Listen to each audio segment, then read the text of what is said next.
집중을 좀 하셔야 돼요. 그냥 멍하게 있으면 안 돼요. 자, 성경은 구약과 신약으로 나눠져 있는데 구약의 첫 번째 장, 창세기 1장 1절 뭘까요? 하나님이 천지를 창조하십니다. 자, 태초에 in the beginning 아무것도 없을 때 태초에 하나님이 주어입니다. God create 하늘과 땅, 천지 heaven and earth 태초에 하나님이 천지를 창조했다 그랬어요. 태초에 누가? 하나님이 무엇을? 천지를 목적어예요. 태초에 하나님이 천지를 창조했다. 그의 행위, 그가 하신 일이 뭐냐? 천지를 창조하신 일이다 그랬어요. 그 다음에 신약 성경에 복음서가 4개, 몇 개라고요? 4개.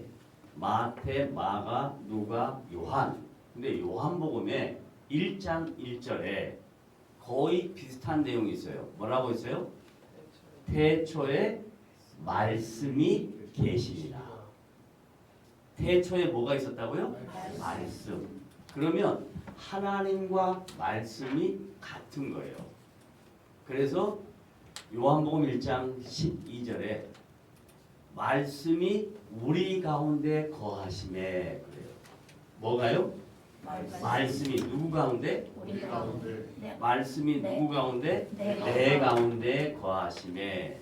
그러면 말씀 하나님 내 심령 속에 거한다. 이걸 다른 말로 말하면 말씀은 인격이다.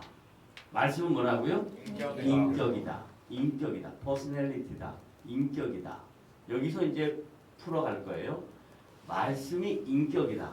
하나님이 인격이다. 하나님은 나를 인격적으로 대우하신다. 다 같이 따라하세요. 하나님은 나를 기계적으로 인격적으로 대하신다. 그 말이 무슨 말이냐면요. 기계적이라는 것은 모든 것을 다 찍어서 다 똑같이 만들어내는 거예요. 인격적이다라는 말은 나를 잘 아신다 이 말이에요. 나의 수준을 이해하신다. 내가 좋아하는 것을 아신다 이런 뜻이에요. 그래서 하나님은 나를 인격적으로 대우하신다. 따라하세요. 하나님은 누구를? 뭐로? 인격적으로 대우하신다. 그러니까 인격적으로 대우한다 이 말을 다른 말로 바꾸면 비교하지 말라예요. 비교하지 말라고요.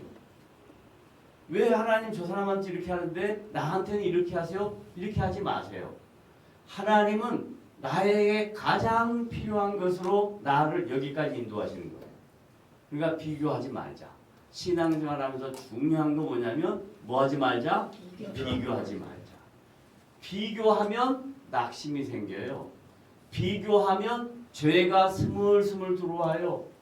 최초에 비교한 사람이 누구냐? 가인과 아벨이에요. 최초에 아담의 자손들 가인과 아벨이 서로 비교하다가 이 세상에 죄가 들어왔어요. 가인이 하나님께 불평하고 원망합니다. 하나님, 왜 내가 드리는 제사는 안 받고 아벨이 드리는 제사는 받으세요? 가인이 형이에요. 동생 아벨이 드리는 하나님께 드리는 제사는 받고 형인 아벨의 제사, 자기의 제사는 왜 안 받으세요? 열등감이 생깁니다. 동생에 대한 비교의식이 생깁니다. 그래서 아벨을 죽이는 거예요. 그게 죄의 시작이에요. 뭘 몰라서 그러냐? 하나님이 인격적이라는 걸 몰라서 그래요. 하나님은 인격적이다. 나의 모든 필요를 하시고 나의 수준을 하시고 나에게 맞게 내 인생 속에 역사한다. 그게 인격적인 하나님이에요. 자, 그러면 다시 정리합니다. 하나님은 기계적인 분이다, 인격적인 분이다. 인격적인 분이다. 내 수준을 잘 안다 그랬어요. 자, 그러면 하나님이 내 수준을 잘 아는데 나를 어떻게 인도하시는가? 나를 신비하게 놀라운 방법으로 초자연적인 방법으로 인도하는가? 아니요. 우리 각자를 하나님이 말씀으로 인도하세요. 따라서요. 하나님은 나를 초자연적인 방법으로 말씀으로 인도하신다. 말씀으로. 그러니까 우리가 말씀을 알아야 돼요. 그 얘기를 사도 바울이 지금 데살로니가 교회 성도들한테 쓰는 거야. 너희들의 믿음이 마게도냐와 아가야와 여러 지역에 다 소문이 났다. 너의 믿음이. 근데 너희의 믿음이 뭘로 자랐냐? 초자연적인 이적과 기적으로 자란 게 아니라 하나님의 말씀에 대한 소문이 너희들이 하나님의 말씀을 알고 데살로니가 성도들이 말씀을 깨닫고 그런 말씀 때문에 변화되어서 너희의 믿음의 소문이 온 동네에 각처에 퍼졌다. 그래요. 그러면 이제 각자 여러분이 인격적으로 주님을 알고 말씀을 알아서 믿음의 소문이 퍼지려면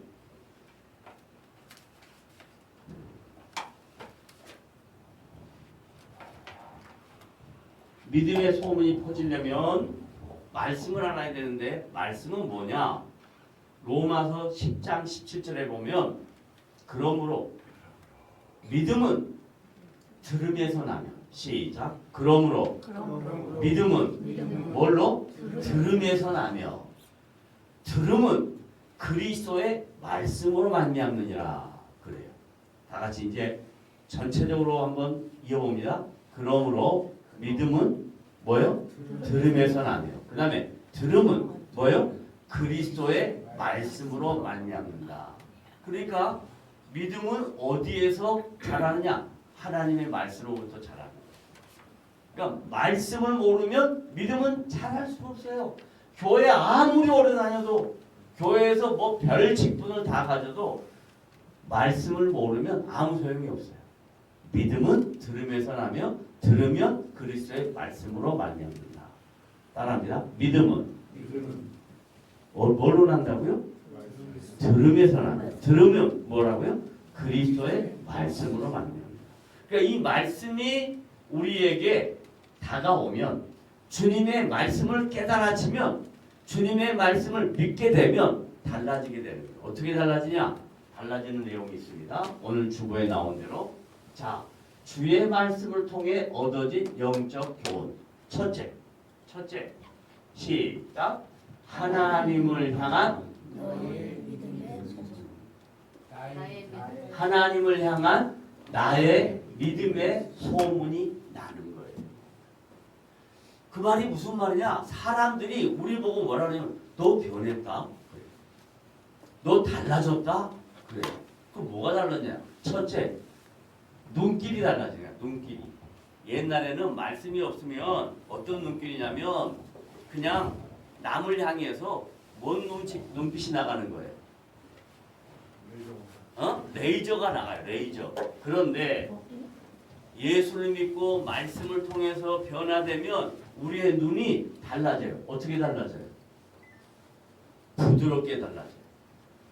눈이 달라져요. 눈이 달라져요. 우리 중에서 누구의 눈이 가장 달라졌을까? 자기가 달라졌대. 저기서 자기가 달라졌대.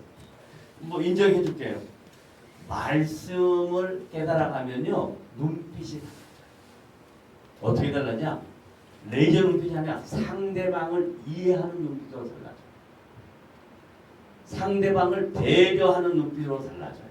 나는 우리 한별이를 처음 만났을 때 저 친구 눈빛이 참 좋더라고요. 그걸 왜 그랬을까 궁금했어요. 왜 그랬을까 궁금했어요. 앞으로 더 잘해질 거예요. 더 좋아질 거예요. 눈빛이 달라요.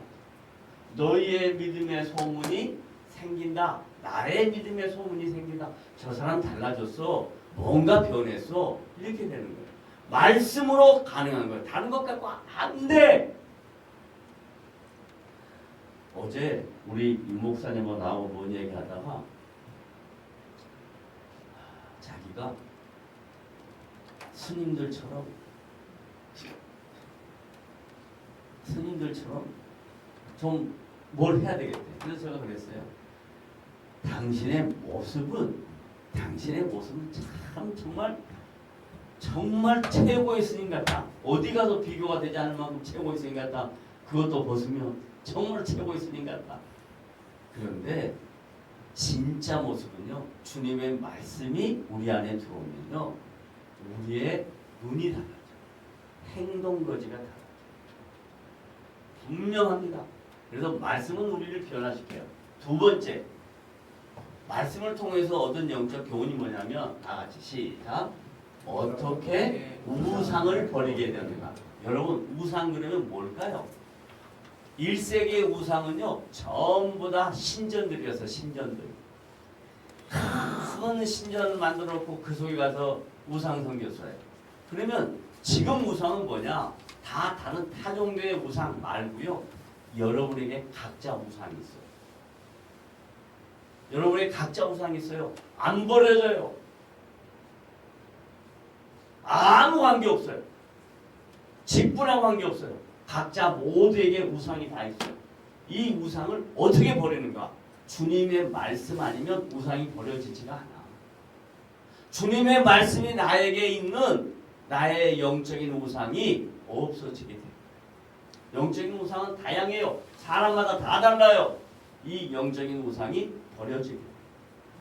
그 다음에 세 번째, 시작. 하나님께 돌아와서. 중요한 거예요 이거. 돌아와서 이 말을 다른 말로 바꾸면요, 기독교 신앙은 관념이 아니에요. 기독교 신앙은 이상이 아니에요. 기독교 신앙은 액팅이에요. 행동이에요. 변하는 거예요. 변하는 거. 달라지는 거예요. 말씀으로 우리가 달라지는 거예요. 말씀으로 내가 이래야 되겠다. 관념 아니에요. 내가 이렇게 각오해야 되겠다. 그런 어떤 강압적인 생각이 아니에요. 기독교 신앙은 변화되는 거예요. 달라지는 거예요. 하나님께로 돌아온다. Back to the God. 하나님께로 돌아가는 거예요. 하나님께로 돌아와서 그 다음에 두 번째, 너무 중요해요. 기독교 신앙은요, 살아 계시고 living God이에요. 하나님은 살아 계신 분이에요. 관념적인 하나님이 아니에요. 살아 계신 하나님. 그 다음 두 번째, 참되신. 참되신 이 말은 뭔 말인지 알아요? 그분은 절대로 변함이 없으신 분이야. 그분은 한번 말씀하시면 그 말씀을 이루신 분이야. 참되고 살아계신 하나님을 섬기게 되는 거예요. 그래서 기독교 신앙은 섬기는 신앙입니다. 따라합니다. 기독교 신앙은 섬기는 신앙이다. 섬김을 받는 신앙이 아니고 섬기는 신앙. 서빙 하는 거예요. 사람을 섬기고 주변을 섬기고 이웃을 섬기고 하나님을 섬기는 거예요. 그래서 주님이 말씀하세요. 마태복음 20장 28절에 내가 이 세상에 온 것은 섬김을 받으러 왔다 그래요? 아니면 뭐라 그래요? 섬김을 받으러 온 것이 아니고 섬기러 왔다고 이야기해요. 그래서 기독교 신앙은 세상의 가치하고는 정반대예요. 세상은 모든 것이 자기를 섬겨야 돼요. 내가 다른 사람한테 섬김을 받으려고 다른 사람을 짓밟아요. 그게 세상이에요. 근데 기독교 신앙은 내가 섬기러 왔다. 그래서 하나님의 아들이신 주님이 로마 황제에게 짓밟힘을 당하는 겁니다. 로마 군병들에게 매를 맞습니다. 로마 군병들에게 침뱉음을 당합니다. 로마 군병들에게 조소를 당합니다.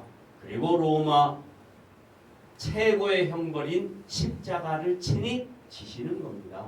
그게 바로 기독교 신앙이다. 그게 기독교의 섬김이다. 이렇게 얘기합니다. 이런 걸 어떻게 깨닫냐? 말씀을 통해서 깨닫는 거예요. 기도를 통해서 깨닫는 게 아니고 찬송을 통해서 깨닫는 게 아니고 오직 말씀을 통해서 깨닫는 거예요. 왜? 말씀이 하나님이니까. 왜? 말씀이 인격이니까. 그러니까 말씀을 모르면 기독교를 알 수가 없어요. 교회를 아무리 오래 다녀도 하나님을 알 수가 없어요. 뭘 알 수 있냐? 교회 와서 눈치만 있으면 금방 사람들하고 친해져요. 교회 와서 눈치만 있으면 사람들과 관계를 통해서 자기 목적을 달성할 수 있어요. 그러나 하나님은 전혀 알 수가 없습니다. 하나님을 아는 것은 말씀을 통해서만 알게 됩니다. 왜? 하나님이 말씀이십니다. 말씀은 인격입니다. 자, 그래서 오늘 우리가 사도 바울이 데살로니가 교회 성도들에게 권면한 이 말씀을 들었어요. 8절, 9절, 10절 다 같이 교독하고 합독을 했어요. 중요한 건 뭐냐? 바울이 데살로니가 교회 성도들에게 너희들의 믿음의 소문은 오직 말씀 때문에 가능했다라고 얘기하는 겁니다. 저와 여러분 다 예수 믿는 성도이고 우리가 하나님의 말씀을 통해서 이런 변화가 있어야 됩니다. 영적인 교훈이 생겨야 됩니다. 첫째, 사람들이 우리를 평가할 때 저 사람은 뭔가 달라. 저 사람에게는 뭔가 믿음의 소문이 있어야 될 것 같아. 좋은 말을 해줘야 돼요. 좋은 말을 들어야 돼요. 그 다음에 두 번째, 여러분 각자에게 우상이 있어요. 여러분을 사로잡고 있는 영적인 전쟁의 내용인 우상이 있어요. 이거 버려야 됩니다. 돌아서야 됩니다. 그 다음에 하나님께 돌아와서 살아계시고 참 인격적인 참 하나님을 섬기는 자리로 나아가는 복된 지체들이 되시기를 주님의 이름으로 부탁을 드립니다. 아멘. 기도합시다.